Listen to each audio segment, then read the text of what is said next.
recording. So I've just started it again and it's come on again. So that's all right. All right. Well, hello, everybody. And welcome. Tonight, I have the pleasure of being your MC.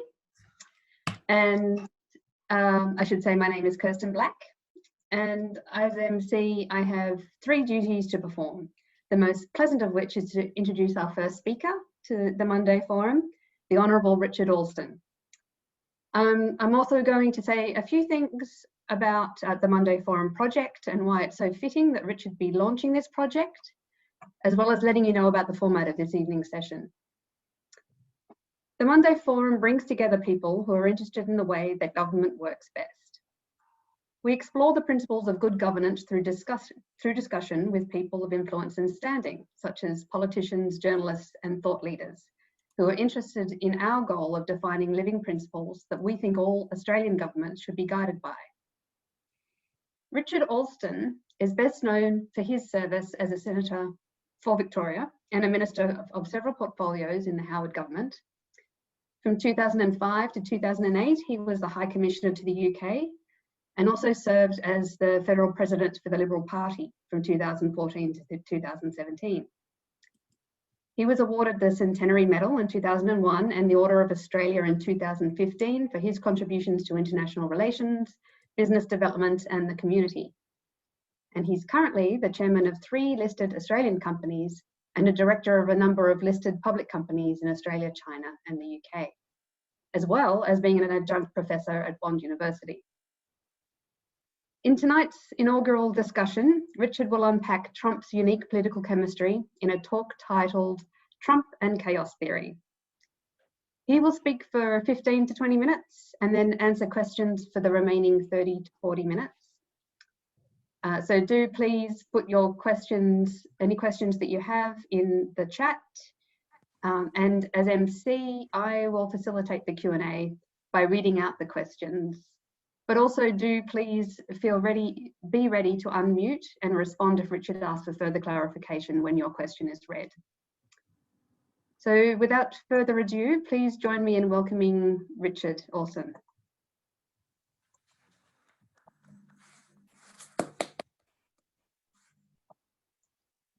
And Richard, I'll have to ask you to unmute. Unless I can do that.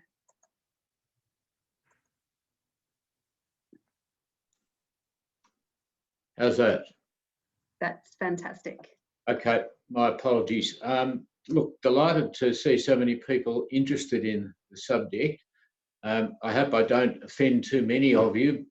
Politics, as you would know, is quite often a pretty volatile game, and there's not much clean air. And I have to say, when it comes to Trump, I run into a lot of people who can't imagine why anyone could ever have voted for him. And she's not here, so I can say it. My wife is one of those. And yet the reality is that 4 years ago, more than 60 million people did vote for him. And this time around, more than 70 million people did. And approximately half of those were women. Many were religious. And there was an increasing number of Latinos. So you have to ask yourself what's going on, because on the one hand, I think we'd all agree that Trump is a thoroughly distasteful individual, but the real question is, on what basis should we elect leaders? What should we expect of them? And how does democracy handle those sorts of contradictions? Now, I think the reason I chose chaos theory as a sort of an introductory concept is that it attempts to bridge the divide between those 2 competing measures. It's essentially a theory which says that although there's apparently randomness of chaotic complex systems, behind that there are underlying patterns, interconnectedness, constant feedback loops. And if you're a fan of Hamlet, you would remember that Polonius talked about cannot having method in his madness. And I think that's probably the most succinct way of looking at this, to understand whether someone who can behave so badly can actually come up with some decent outcomes. Now, we all know we're all hopeful the next world will be perfect, but this one certainly isn't. And I think my starting message would be it's unrealistic to expect politics to ignore self-interest, much in all as we like to think that there are higher purposes in mind, and there are. At the end of the day, you have to understand that most people are driven by self-interest. James Buchanan was an American economist who won the Nobel Prize for his work on public choice theory, and that essentially looked at how politicians and bureaucrats' self-interest, utility maximisation and other wealth maximising considerations affected their decision-making. In other words, they're really no different from anyone else. And I would estimate that perhaps a maximum of 10% of the population could be regarded as activists. The rest fit Buchanan's model in the sense that they get on with life, they understand that they have civic responsibilities, but at the end of the day, they also have domestic responsibilities, and they become very important. It's an interesting subject to work out where you should take your pointer, because if you go back to Plato's time, and that's 2,500 years ago, he was very keen on democracy, but he defined democracy as the rule of wise men. In other words, he preferred aristocrats to run the show because they were supposedly disinterested and they would act in the best interests of all. Now, I think Buchanan's thesis really contradicts that, but that continues to be a major stream. And I think we have to ask ourselves, what do we expect of democracy and what do we expect of election results? And it's true to say that we like to think that there are high principles involved, but the trick is that you have to have those in mind. You have to have an ethical framework, but you are still always going to be wanting to deliver outcomes which fit with your worldview. And because there are competing worldviews in politics and in life, then you have this choice to make. If you look at the EU, for example, it prioritises social markets ahead of economic markets. Now, that's quite unusual in the West, but nonetheless, they see that as more important. They see what we would regard as the social aspects of life as more important than the economics. Others would say, well, unless you get the economics right, unless you can actually come up with surpluses and have the necessary funds, you can't deliver the major welfare programs without going heavily into debt. And if you're doing that, then you're wasting billions of dollars a year on debt payments. So the EU is an interesting example in many ways. And I think the key to looking at Trump is to say, did he actually deliver? Now, Trump was very successful, almost a genius in a political sense, because he identified what really no one else on either side of politics recognised, and that was that the majority of the population are good, honest, working class people. So he catered for them. Whereas in recent times, and certainly if you go back through the preceding 8 years, that was not the worldview. The worldview was essentially that there were a lot of progressive issues that were very important. And even Obama talked about those ordinary working class people as bitterly clinging to guns and religion. And of course, Hillary used that term deplorables, which probably would go down in history as one of the most monumental of political gaffes. But what Trump did was to understand that these were the quiet achievers, the people that we've talked about in Australia. They were the people who delivered the last UK election. They were the people who delivered Brexit. They don't get out there and scream and shout, but they have strong views, and their views were not the views of the progressives or the elites. Their views were built much more around jobs, income, families, mortgages, school fees. In other words, the bread and butter of life. Now, that's not to say that they're selfish individuals. It's not to say that they're unaware of the need to maintain social cohesion, or that you need to have a decent welfare system. But that was their priority. And a political party that has a different priority is at risk of what happened last time, 4 years ago, to the Democrats. So I think you can, quite legitimately say that because Trump identified that cohort and delivered for them, he did it in various ways, but probably the most important was tax reform. Because what he did was he came up with a very clever scheme as a one-off deal to encourage the big corporations, the digital platforms, who had literally trillions of dollars parked offshore because they didn't want to pay a high rate of tax if they brought it back on shore. And he gave them a one-off discount, I think it was 25%, and he did it on the basis that they would not just pocket the proceeds, but they would create a lot of new jobs. And that's what happened. And that was a pretty good outcome. It was equivalent to the GDP of Canada. So we're talking serious money here, but it went to a very worthwhile community and social project, which was getting people back into work, getting people in a position where they could look after their families, and also, I think very importantly, that they didn't feel neglected or looked down on by the elites. And that's what that whole deplorables debate was about. A lot of them felt that they were regarded as second-class citizens. Now, the great paradox about Trump is that he's a thoroughly unpleasant individual. He's a vulgarian, he's a narcissist. I think there's one topic we could probably agree on tonight, is that you wouldn't want to have him at home. You certainly wouldn't want to let him near your wife or children, and maybe not even the dog. But the fact is that unpleasant people can actually do good things. And if you look at it the other way around, we can talk about people like Frick and Rockefeller and others who were Carnegie, very generous as philanthropists in their later years, but in their earlier careers were robber barons, essentially. So you can have it either way. You can say they're very nasty people or very nice people. The reality is that they were probably nasty people who ultimately ended up delivering good outcomes. So it's not as clear-cut as we might think.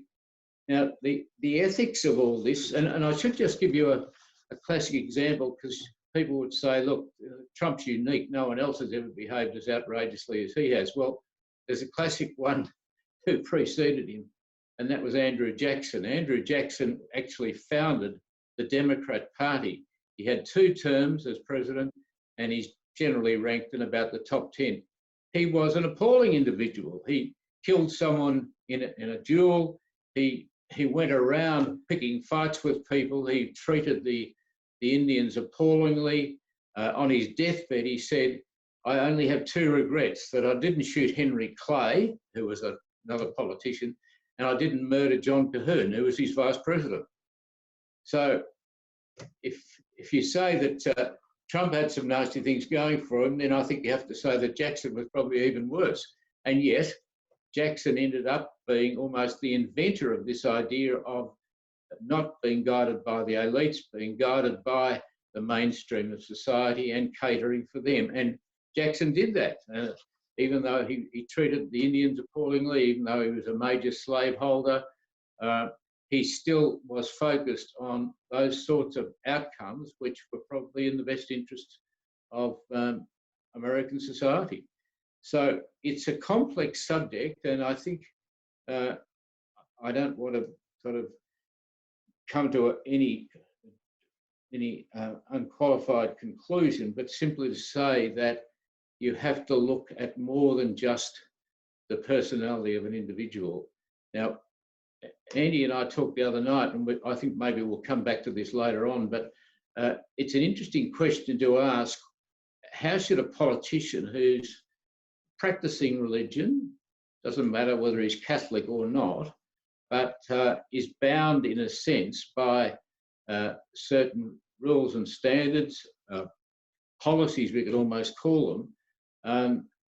How does he deal with this separation of church and state? And perhaps I'll leave it there for the time being and we can come back to that. Wonderful, thank you so much. Yeah, it's such an interesting question about this, the character of this man who has, well, a lot of people say that he's been the divisive feature of American public life. And I mean, most of my friends would say that. And I recently got kicked out of a book club for not starting a sentence about Trump with the appropriate invectives. And I mean, he really is it's very hard to speak in a measured way, or even it's frequent that you're not even allowed to speak about Trump without a very heightened rhetoric. We have a couple of questions from our group. So first of all, the question is it possible to have a Trumpian approach in Australia without the divisive rhetoric and behaviour? Yes, it certainly is. And I think what we're seeing right now is people biting their tongues and treading very carefully in dealing with China, for example. Mm-hmm. It's almost hard to understand why Trump continued on with the aggressive behaviour and this constant denigration of people that he regarded as his enemies, and almost everyone who disagreed with him was an enemy. And if you look at what he said about McCain, I mean, it's just totally unforgivable. Now, I'll make this point to you. In opposition, you have to be a bit of a warrior, and you have to be tough, and you also have to be holding the government to account, which often means being critical of what they do, right? But once you get to government, you should behave in a very different way, because then you're not just striving for power in order to deliver something, you're there on behalf of the whole country, and that's a much wider remit. And yet Trump didn't change gears. And I think you can legitimately say there's not much about Trump's character that anyone would admire. So in a sense, you have to get beyond that. Now, in political philosophy, and I remember this in economics, we had positive and normative economics, and the positivists were the ones who treated the world as it was, and the normatives were the ones who treated the world as they would like it to be. And they're very different mindsets in a way. If one of the problems with elites, and Paul Johnson, who's a famous English historian, used to say that intellectuals preferred ideas to people. And really what that's about is that if you are quite well off, or you're, even if you're on welfare, let's say, your primary object isn't earning a living. So you therefore, in a sense, can indulge yourself in some of these other equations. And that enables a lot of people to say, I just hate Trump, I can't stand him, I don't even want to talk about him. And they ignore the fact that, don't ask themselves, well, why did all these people vote for him? Now, I think a lot of those women held their noses when they voted for him, but essentially they saw him as someone who was breaking the mould, who was focusing on economics rather than simply social niceties. And I think we would say, yes, in Australia, you need to do both. If you don't get the economics right, you don't have the capacity to do a lot of other good things, but there's no reason why you can't behave nicely. And megaphone diplomacy or abusing opponents sometimes does happen in question time, I've got to say, but generally, if you're dealing with a wider community, that's not a winning strategy. Great. There's a question from Tony Harkak. Do you think that there is a greater divide between philosophical and moral values now than, say, 20 to 30 years ago? No, look, I think there's always been an ethical component to politics, and so there should be. And that's what keeps people on the straight and narrow. I mean, if they were just ruthless go-getters in their, to milk the system or whatever else, then they'd all be people we didn't want leading the nation. But overwhelmingly, I think Australian politics is pretty clean. I mean, the way the media will highlight an example, say Obeid, but they always go on to say, but this is just the tip of the iceberg. This is, a systemic problem. They'll never treat it as a one-off. But in my view, I never found anyone that I thought was corrupt. And I think that's because there's a self-interest involved if you are corrupt, and there's a very strong free press as we have in Australia, probably one of the best in the world, then you've got a good chance of being caught.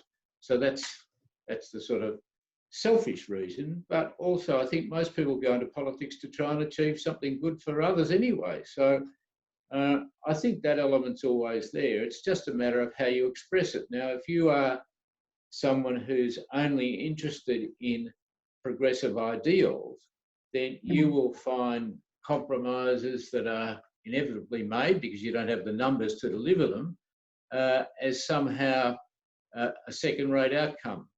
But if you're a pragmatist, you say, well, that's the best you can do. But we know what they're trying to achieve, and hopefully they'll get there. So I don't think the standards have slipped. I mean, I think the Prime Minister at the moment practices a different religion to most of us, but he's still practicing. And I think nearly all of them have had strong religious views driving them. And I think that's a real positive for the country. Yeah, the next question sort of takes up on that theme that keeping up with social niceties is not perhaps one of the best things that you want your politician to do. And that, Trump represents a different way of doing things. The question is, I take the point that unpleasant people can be politically effective, but does that mean we must be satisfied with setting up competing lower versions of self-interest? Well, my earlier point about James Buchanan was that whether you like it or not, most people are motivated by self-interest. Now, they could have other motivations, and if you're Bill Gates, you don't have to worry about earning a living, do you? You can do, and he does wonderful things, but probably for the first 20 years of his life, he was working night and day to get to where he did. And that's perfectly legitimate. But the idea that somehow you should simply be operating at a higher plane is this classic fallacy of the elites. And the elites couldn't care less about ordinary working class people. I mean, you look at what happened with the yellow vests in Paris. Macron was keen to introduce effectively a carbon tax, which of course would have put up the cost of fuel. And as a result, the yellow vests got very upset about all that. Now, it's, to me, it might be a nice to have to get close, to get to where you want to go quicker, but you've got to take people with you. And if you're just treading on the middle class in order to achieve some sort of utopian outcome, that's not good government. And yet, to me, Macron has never really identified with middle class. He's been very much an elitist. And I don't want a country run that way. And I think in Australia, we have the balance pretty right. Well, coming even closer to home, the next question is about why do you think that our opposition party in Victoria seems so ineffective? How would Trump have approached this? Well, again, I suppose everyone's got strong views on this, but my starting point would be a bit like the Trumpian, he's a shocking individual, but, and what I would say about Daniel Andrews is he's a very cunning politician. Having said that, I tend to think that he's played his cards very well, but he hasn't been very accountable. And there is this inquiry that's due to report just before Christmas, and that may come up with some criticisms. But essentially, in my view anyway, the reason why 600 people died was because of the quarantine fiasco, and no one's ever accepted responsibility for that or even explained how it occurred. Now, the other important point, I think, is that Western Australia, where McGowan's got approval ratings of 80% plus, Gladys Berejiklian's done very well since the Ruby Princess disaster. I think also in Queensland, that they were very clever, if you like, saying they're not going to open up any borders or relax until after the election, and that's essentially what McGowan's doing, because there seems to be a very strong view that health is more important than anything else. Now, that's probably hard to argue with in one sense, but nothing's ever straightforward. I mean, you can say, I'm following the science, but what do you do if you get scientists who conflict? What if you get a situation where that just gives you the start, but you've got to balance it with the economic outcomes? I mean, if you're killing the community just to ensure that no one dies, that's probably not a good outcome either. I mean, I think the average age of death for people suffering from coronavirus in Australia is about 85. So you can understand why people who are in middle age, good health, no comorbidities, no obesity, find it very frustrating. And I think, I'm not defending the opposition, but I'm just saying I think it's very, very difficult to go out there and score political points, if you call it that, or just make solid arguments and get a good hearing. The other thing I would have to say is that the media coverage in Victoria is just extraordinarily superficial. That you have, I don't know, 2 or 3 media journalists covering Victoria. None of them seem to go in very hard. None of them seem to be interested in anything other than the health aspect. So perhaps I won't say any more, but you've got my drift. Yeah, that's also seems to be contributing to the whitewash of the inquiry. Yeah. So Gerald would like to ask, and please also, if I'm not reading these out correctly, or if anyone would like to follow up, then just put your hand up or unmute. But this question is, would you agree that just because you don't support McCain does not necessarily follow that you should support Trump? As a moderate that agrees with conservatives on many social issues, I appreciate some aspect of Trump's presidency. However, in my view, his failings and the instability he has brought to global politics seems to make it irresponsible to support him, despite what he may have done to support conservative causes such as improving the Supreme Court. Well, I don't think I've framed him as simply supporting conservative causes. What I've said is that he has addressed the needs of the middle class who have been neglected for the last 10, 15 years. If you look at his foreign policy outcomes, he hasn't declared war on anyone. He's been trying to bring the troops home from various locations. And what he's achieved in the Middle East is quite extraordinary. I mean, it's quite possible that we're having this sea change where those Gulf states and others who refuse to ever recognise Israel are now coming around to the view that Israel's not going to go away. Israel's always going to have the whip hand, and they might as well trade with them. They might as well deal with them. Now, if you have a very high-minded view of these things and you say that the Palestinians are the oppressed people, then you won't have much time for Israel. But again, it comes down to dealing with the facts as they are. And I think what Trump has done in many ways internationally has been very important. I don't know if anyone's ever read The Art of the Deal, but I read it 30 or 40 years ago, and I was always struck by the way he operated. And Kissinger would say the same thing. You don't have the ability to negotiate unless you have leverage. So what Trump always does is to say, I'm thinking of getting out of NATO. And people go bananas and say, that's outrageous. How could you even think of doing that, right?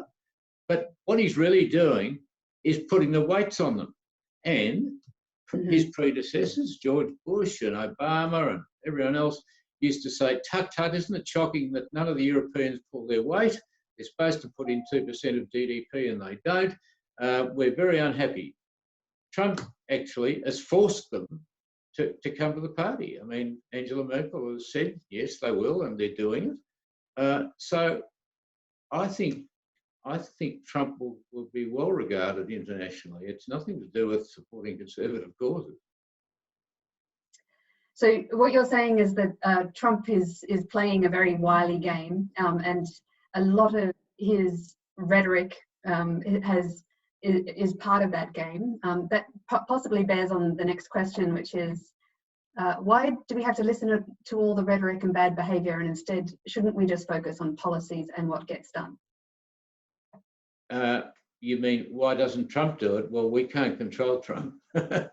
And yes, again, ideally, no one would ever say a nasty word. They just put forward arguments and hope that they were carried. But, you know, the people who actually do change things are the ones who can often be quite strident. I mean, Paul Keating was very effective in many respects, but he was a trained political killer. He didn't hesitate to put the boot in whenever he saw an opportunity. But at the same time, he was very effective on a number of policy fronts. Richard, that was my question. It wasn't why doesn't Trump change? It's why do we and the media focus on this, all of his bad behaviour and all of his character flaws and so forth? Why don't we just, sometimes we need a mongrel in there to do the right thing. You know, someone like Churchill, you know, United Kingdom, putting in someone who's a bit of a mongrel, who's got a bit of, you know, sort of the mongrel in them, often can actually break the back of a lot of the opposition and get things done. And so shouldn't we focus on policy and policy outcomes and engage a politician on that rather than, you know, what nasty things they say and what sort of behaviour they have in Canberra and all that type of thing. And we get caught up in the character stuff, and that's exactly playing into our enemy's hands, because we always want to be nice. And, you know, someone like Trump was able to break through, even though he had a lot of character flaws. So why do we always talk about his character instead of just what he's actually achieved and the policy outcomes? Well, look, it takes you on to a separate issue, and that is the role of the media. And what you've got to understand about the media, and I was Minister for the Media for nearly 8 years, is that they are commercial enterprises and they have to cater for particular demographics. They can't all be in the middle, otherwise, you know, what's the point of difference? If you've got, say, News Limited on essentially the right-hand side of politics, then that game's been stitched up. So if you're Fairfax, you cater for the other half. And I can remember talking to senior executives at The Age about this years ago. I said, you know, why don't you have a more middle-of-the-road view? And they said, oh, no, we can't, because the people who buy our newspapers are basically Australian Democrat supporters. I can remember in London, the High Commissioner complained about an article that The Guardian had written about Australian politics. And he went on to see them and they said, well, yeah, you're right, but we're not going to change, because the people who buy The Guardian are much more interested in inequality, discrimination, unfairness, whatever else you like, that whole basket. They're not particularly interested in economics. If economics is the main game, no one's going to buy The Guardian. So they end up having to cater for different points of view. Now, it's also true to say it's much, much easier to write pop psychology analyses of politicians. They're always being framed as this, that and the other. They're always being criticised in one form or another. It's so much easier to do that. If you just had stories written every day about the merits of their policy, people get bored, people wouldn't buy the papers, It's not the way the world works. Much as you might like it to be, we'd probably all die of boredom. And that's why I think, in many ways, being outraged actually probably keeps us alive, because we've always got something about what's going on that we can identify with. But ideally, yes, Andy, you're right. And at the end of the day, every 3 years, you have to make a decision. And if you're someone who is interested in policies, then that will trump your other views. And I don't think you're ever going to change that, really. Keeping on the role of the media, which now seems so much more extreme with very strong bubbles. This next question is from Sally, and who asks, even if a person behaves respectably, is it possible for a Conservative to get a fair hearing from the US media? I read the Wall Street Journal. I think you'd have to say that's certainly a safe haven. I mean, I think it's probably one of the best newspapers in the world. I think it has nearly 1 million subscribers, which is about twice as many as, say, the New York Times, which would be the second in a row. Fox News, people scream and yell about Fox News and say, you know, aren't they outrageous? Well, what they did was they actually identified a gap. You had 3 major television channels, all essentially left of centre, and along comes Murdoch, works out that this is where he should be playing because there are people who want to hear a Conservative view, and that's how it works. Now, it's true to say that I think that the level of rhetoric since Trump turned up has been absolutely extraordinary. I mean, I've read editorials from respectable newspapers in America, and you can't believe they could carry on the way they do. But one, it's much easier to write that sort of stuff, and two, it turns out it probably worked. Now, you have to say it's largely Trump's fault. So I'm not for a moment blaming the media for all this. If Trump had half a brain and worked out that the policies that he was delivering were actually good ones, or a lot of them were, but he didn't need to scream and yell, then he probably would have been re-elected.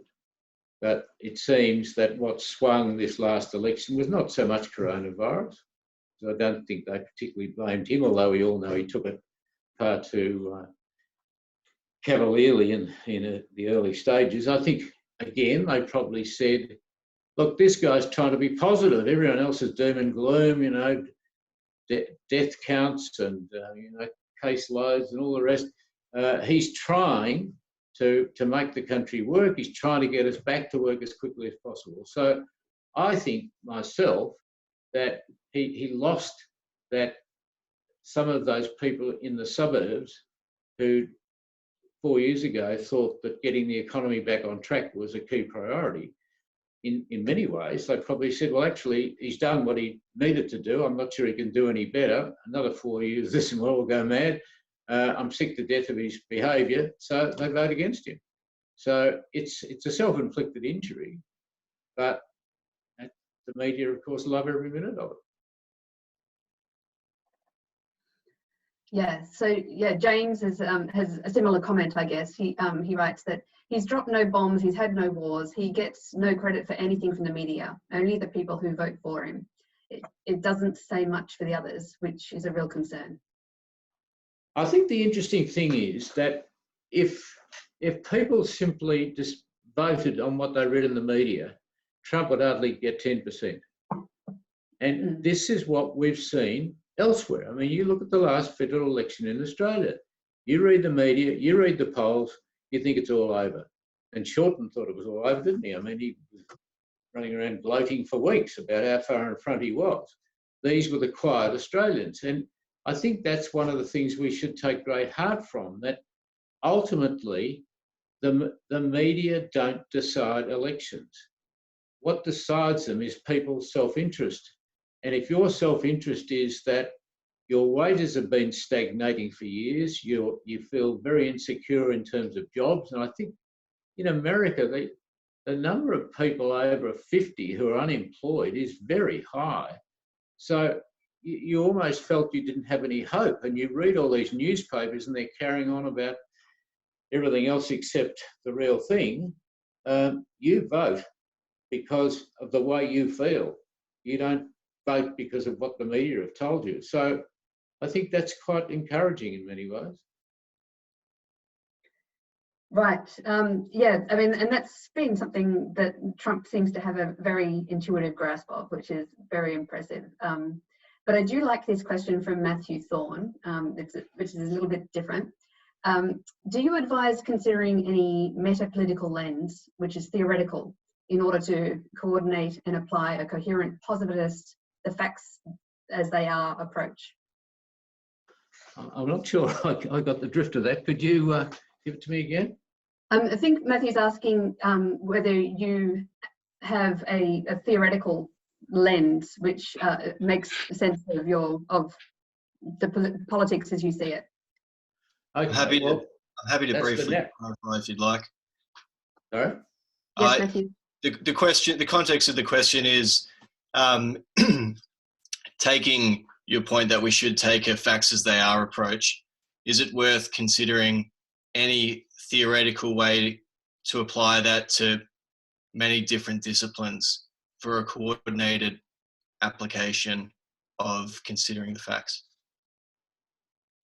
Well, yeah, I don't think you can ever beat the facts. It's all very well to say your facts and my facts, but we know that there are things like objective facts and objective truths. And you can apply that in everything you do. I mean, if you are at work and you spend most of your time worrying about the internal politics, you're not going to make the right decisions. If you're trying to research a project, if you're just guided by what someone else has written about it, you won't get far. If you dig deep and understand what's really going on, then you will get the facts right. So for me, as a political narrative, I think you have to conclude that if you can cater for Middle Australia, you'll win the vote. But that's not to say that you ever neglect the welfare needs of the disabled, lower income people. In other words, you've got to get the mosaic right. But what should you prioritise? And if you prioritise all these sort of progressive nostrums, they don't cut any ice with 90% of the population. But the media love them because they're controversial. So I think just sticking to the facts is a pretty good way to lead your life. Is that what you were wanting to me to? No, not really. I think most people here would definitely agree that it's important to have the right facts. But once you've got the right facts, how do you apply them? So the question is it worth considering a meta-political lens or a theoretical coherent perspective in order to apply the facts once you've got them? Look, I honestly don't know that there would be a single frame of reference that you could use to apply. There are so many facts in so many situations. I mean, we all know how complex life is, and you've got to make judgments all the time. You've got to be sensitive to nuances. I mean, as Keynes said, when the facts change, I change my mind. What do you do, sir? And you simply can't say, well, this is the model, this is what I'm going to follow, that will work in all situations. It's not like that at all. I mean, that's why politics is a fascinating business, because there are so many aspects to it. It's the tone of voice, it's the depth of policy, it's the people you deal with and how you treat them, and they're all changing all the time anyway.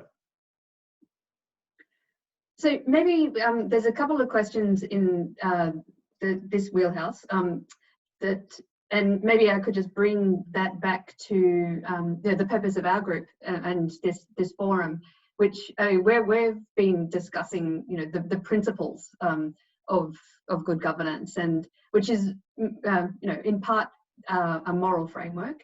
And there's a couple of questions around this. One of them is, well, what do you think of this project, and where do you think it can go? Another one is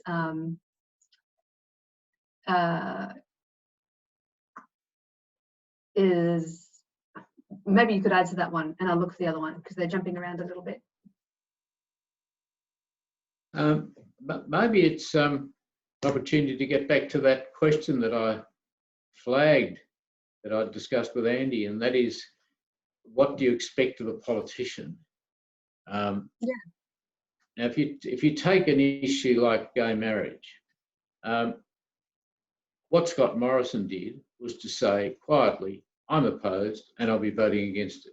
But he didn't make a great song and dance, and he accepted that if the majority came up with a different political outcome, he would accept that. And that's really what the separation of church and state is all about. Now, there are examples of Catholics who are very much in favour of euthanasia, very much in favour of gay marriage, very much in favour of stem cells, whatever it might be, but they rationalise it and say, well, I'm still a good Catholic. And in America, there have been a number of instances where politicians have been refused communion because they've been out there and arguing this. And that is not, I think that's going too far. It's one thing to accept a different political outcome to your preference, but it's another thing to be out there actually arguing the case for these things. Everyone else in your government's capable of doing that. If you take the Republic debate, Howard was clearly a monarchist from the day he was born and the day he dies. But in that debate, he made a special point of not inserting himself. He left it to others. And people didn't need to be told where he stood, but he didn't try and influence it. And he got the result he wanted. But to me, that is the way that you should behave in politics. You should not be a cappuccino Catholic and say, oh, well, I believe in all these things that the church doesn't believe in, but fundamentally I'm still a Catholic, and thanks very much, I'll go to communion. I think you should adhere to the tenets of your faith and be consistent, but you accept other political outcomes. So yeah, that's that really explains what the role of the moral framework for politicians is. There's a couple of questions here also about whether politicians have a role in elevating public discourse and public self-interest. I'll just read one. So, do politicians have a role in elevating self-interest? Some seem to appeal to fear and others to nobler approaches, but at the expense of votes. How can politicians lift the moral level of society? And I guess adding to that, is that one of the roles of politicians? I'm not sure politicians advocating self-interest is the best way to look at it. I think politicians should elevating self-interest. So not just appealing to people's self-interest, but trying to lift. Oh, I see. Going beyond self-interest. Yeah. Well, yes, but if your average suburban tradie is someone who's desperately keen to get ahead, he's aspirational, he wants to pay off his mortgage, he wants his kids to go to school, he doesn't want to be particularly given lectures on other issues that might be of interest to you. But that's not to say, what I'm saying is you've got to prioritise these things. If you have trendy social views and that's all you ever talk about, most of them are going to switch off. If you say, however, that we want to make sure that you are secure in your life, in your jobs, and whatever else, but here are our social views, well, they can accept that. But you shouldn't be trying to ram things down people's throats. It's often said, you should show leadership. And what that usually means for the media is that you should go against what you believe in. So the Republic's probably an example of that, where they'll say, oh no, it's time Australia became a republic. Howard's hopeless, he should show some leadership and take us there. Well, most people would say we'll probably end up a republic one day, but it's a second order issue. It's not really going to change the way we trade, the way we live our lives. So I'd much rather spend my time talking about things that people are much more immediately interested in. So yes, there's a role. I think you can't sit on the fence when some social and moral issues come up, but there aren't too many of them. And we do have conscience votes in Parliament to accommodate those issues. And there's nothing wrong with having a view either way, really. But I think the idea of saying, I have a moral view, it's a very strong view, and you should have it too, and you're talking to an atheist, well, he says, well, thanks very much, you've lost me. And another question, which this is an eternal one. What extent do you think that a leader's private life will or won't affect his public capacities? Well, if you're asking me what's the reality, well, the reality is that, again, Trump's private life's not exactly impeccable. I think he's on his third marriage, isn't he? I always remember Schwarzenegger in the week before his election as governor, about 8 women came out and talked about all the distasteful things he'd done to them. Made no difference at all. Bob Hawke, for whom I have great regard and always got on very well with, Bob wasn't exactly impeccably behaved in his early days, and I don't know how he managed to drink as much and stay alive, but he did. And again, I think people take a more mature view. I mean, I don't like the fact that someone is a womanizer, right? But does that mean that person's utterly incapable of delivering on policies? I don't think so. If I found that he was spending most of his time, like, who was that French Prime Minister a couple of years ago? You got the impression that's all he ever thought about. And that's not the way it should be. But I don't think people generally vote on private lives. And that was one of the lessons from Trump, that here's a person who has had a chaotic private life and has the morals of an alley cat, and 60 million people, and last time 70 million this time, vote for him. Well, it's obviously got nothing to do with his private life. It's because they think that he's likely to deliver the goods for them. And for America, really. I mean, I would argue that he has rescued the economy. America's genius is creative destruction.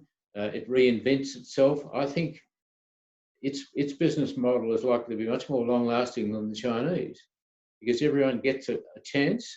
It's pretty tough. I don't think their welfare system's as generous as ours by a long shot, but they have had a serious correction, and what he's delivered is disruption, which I think has reinvented America. That's a pretty good outcome. So much and all as I don't like his personal behaviour, I think, well, that's good for the country. It's a shame that we had to have both, because as I said, maybe you can be rude and aggressive in getting there, but once you're there, there's no need for it. Well, that seems like a very opportune time to ask Angelo's excellent question. What do you see the US looking like in 4 years' time, post-Biden, and its impact on the world stage? Look, one of the things I've learned is that, and I think Buffett says this all the time, you can't talk about what the place is going to be like in 5 years' time. That's what black swans are all about. I mean, I could say, I think Biden will drop dead in 6 months, right? I could say, no, I think Biden actually could get a second term. Probably unlikely, but, I think the signs are positive in the sense that he's the classic insider which Trump wasn't, and most of his predecessors weren't. I mean, Obama had no idea how politics really work. But Biden is the ultimate insider. He does seem to work well with Republicans behind the scenes, maybe, but so I think in that sense, he may be much more persuasive. And I think he's a moderate. And if the Republicans end up retaining control of the Senate, I think Biden will be very grateful, because it means that he won't have to be explaining why he hasn't gone along with the squad and delivered on, you know, the sort of, what's his name? Not Warren, what's Bernie Sanders. Because, you know, he made accommodating noises to Sanders to win the nomination, but I'm sure fundamentally he doesn't want to end up in that place. So if they don't control the Senate, he's got the perfect excuse. I'd love to help you, mate, but, you know, the numbers aren't there. So I'm hopeful that Biden will deliver. I think in many ways, 4 years of Trump was enough. I think what Trump's done is to show you the way, not just to win elections, but the way to keep the country going. And it's really going to be up to the next generation, and Biden is the first cab off the rank, to understand that. But if they just regress to all those other things that a lot of the people in the Democratic Party seem to think are more important, then they will lose in droves. I mean, Latinos essentially are scared stiff of socialism, and that's why Trump kept using the term. And but I don't think Biden's wanting that, and hopefully America won't get it. We're very quickly running out of time. It's been such an interesting discussion. Can I maybe just finish off with one question, one last question, which is, how can a group like ours be most effective? Well, I think where you really add value is to keep reminding people of the ethical dimension of politics, but against a background of taking the world as it is. So it shouldn't be either or, but you've got to accept that most politicians will want to win elections because that's what they do for a living. They honestly believe that their package of offerings is better than the alternative, so why wouldn't they want to win the election?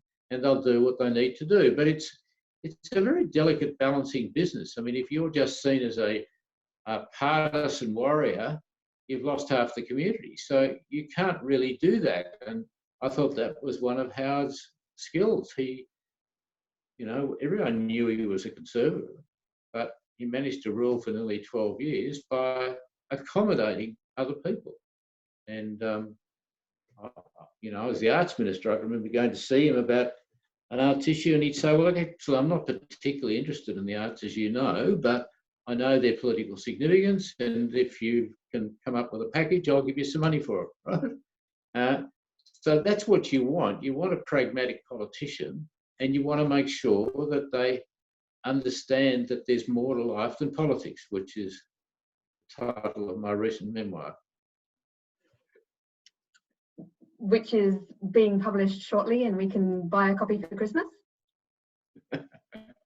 Well, it was launched earlier this year, but yeah, it's out there. But look, I'm not encouraging you to do it. I'm just saying that what I had in mind in giving it that title, and I had a question mark to it, is that politics ultimately is the main game. That's where the critics make sure they're right. But in terms of an individual, there are many more things in life that are more important than, you know, you start with family, you end up with the country, and you end up with a lot of other interests. And I think you're much better off if you do have a range of other interests, because that informs the judgments you make.